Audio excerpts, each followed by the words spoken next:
rakyat kulon iki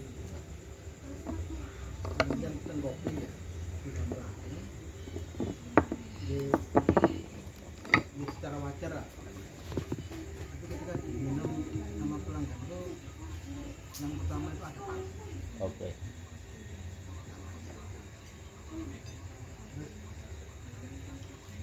Suatu lain hari lagi di wonten ing pesen tambahaken wonten sepuh.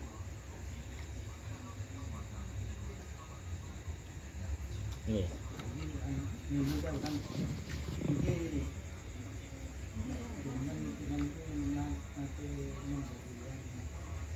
pengajaran mereka itu wonten ayatnya. Napa? Wonten ayatnya mereka.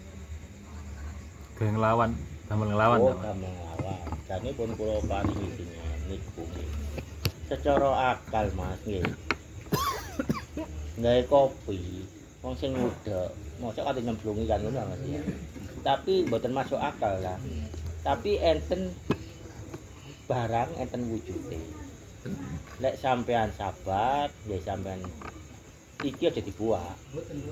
Lah niku, sampean sabari mawon sik sampean selawat sik nggih.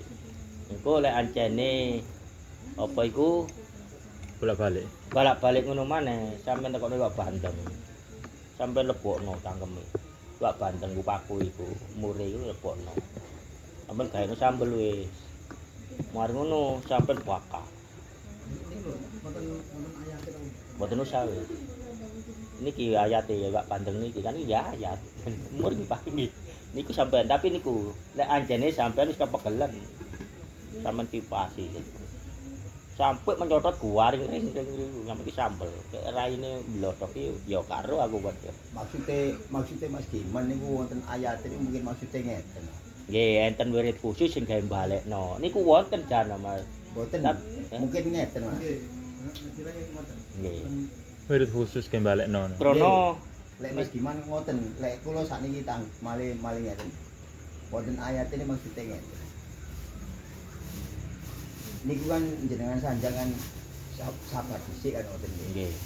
Bahkan di usia sing menika penting setahun terus jenengan. Nggih. Setahun nanti ngoten. Maksudnya niku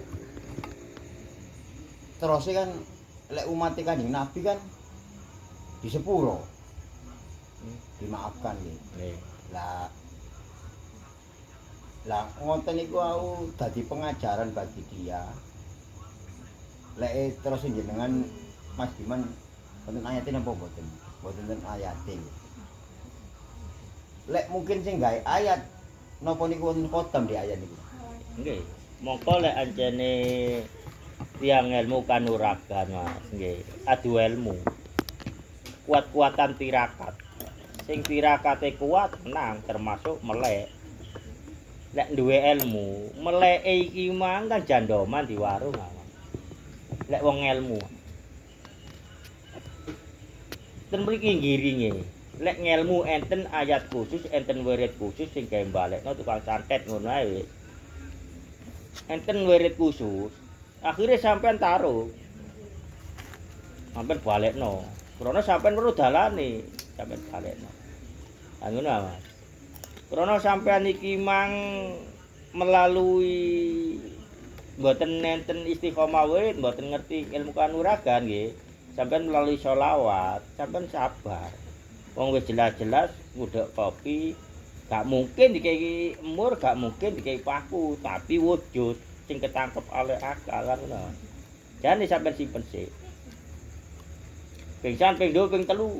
Sik sampeyan ngotenaken mawon, mboten napa-napa. Sampeyan sholawat, sampeyan anu.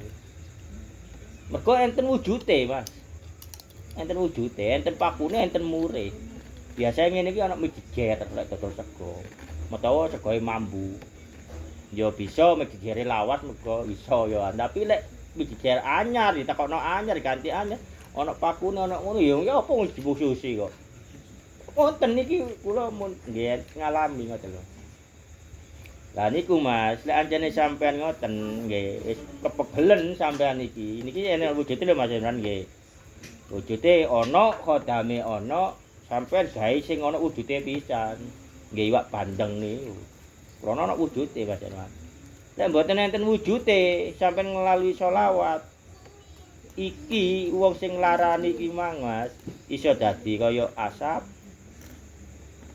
ilang dhewe kendake Allah. Dadi lek kula mlampaten parugi sampean sepeda motoran niku Mas. Mboten dolen kula. Wis ngoten ae wis cara-cara. Nggih, mboten dolen kula wis kula rada diparingi nang Allah gerake dateng Allah nggih kula sepeda motoran liwat mriku ngoten mawon. Nggih, lek tiyang warung niku Mas napa marek kula mboten nyebut desae panjenengan. Ten mriku kathah tiyang adine elek Mas. Ketimbang desaku. Keradenan sing rada titik, wong sing iri-irian sing anu-anu rada titik. Tapi lek sing desa kono-kono iku ya ciko. Ngono Mas, ya wis paham kula. Dadi lek ancene misale kula lewat mriku akhire sampe enten wujude ngoten niku Mas ya. Niku wis mboten enten napa-napa jane. Tapi lek sing ngirimi maling terserah panjenengan sing didamel ngoten. Nggih kula nggih paring saran niku mawon. Kan mboten enten murid sing khusus. Cukup niku dalane sampean anu dhewe mangke kersane nggih tiyange nggih ngelontok nggih napa nggih niku wawalam. Lek tukang Pasti lewat, neng mau gak usah tarung Mas ya. Ora usah. Gak usah tarung sampean gak usah. Pokok sampean lakoni, sampean kipasi, terus lek mari aja dibuang. Wong ngene iki ndak kapok, Mas. Lek gak dadi kembang ambene dhewe, lek gak kena ilmune dhewe. Engko lek sampean kono terus khodame iki, Mas. Dikongkoni terus ah. Sesuk pegel nang sing ngongkon iki. Akhire digepuk dhewe, lek gak anake njungkir, lek gak awake dhewe. Itu sampean, Mas. Gara-gara kon aku di. Oh, Mas jin iku ya duwe dendam nang manungsa, Mas. Kan wis didodone. Kejadian iku angka 3 dinten iku wonten dulu iku moro-moro niku. Jaluk sepuro. Mor-mor sing jaluk sepuro. Kita itu mboten nate hubungan apa-apa teng Jaluk sepuro. Nggih. Ya alhamdulillah berarti lakok. Pukul dilakoni ngono. Nggih niku Mas. Lek ancene biasae sing wong ngene iki iso dhewe Mas. Gak tuku. Lek oleh tuku, ya awake kesel Mas bayari terus ah. Oh gak ono oleh ngono. Mencongkol. Ojo. Mencongkol. Nah, ya iku mang berarti Coplok ditutukan. Sojo ngono tok apa itu. Kagak ngono wis. Wis ngono ae lek maneh-maneh enten barange nggih sampeyan simpen. Ngono ae Mas, alhamdulillah. Masih kula lek lewat niku nggih wis biasa lewat anggap lek biasa ngono. Nggih mboten berseni napa-napa, nggih mboten ngilangaken napa-napa. Wis niku wae wis kudu nggih ancene nggih sampeyan piyambak sing anu. Tapi lek masih lewat kono, pola Kurawa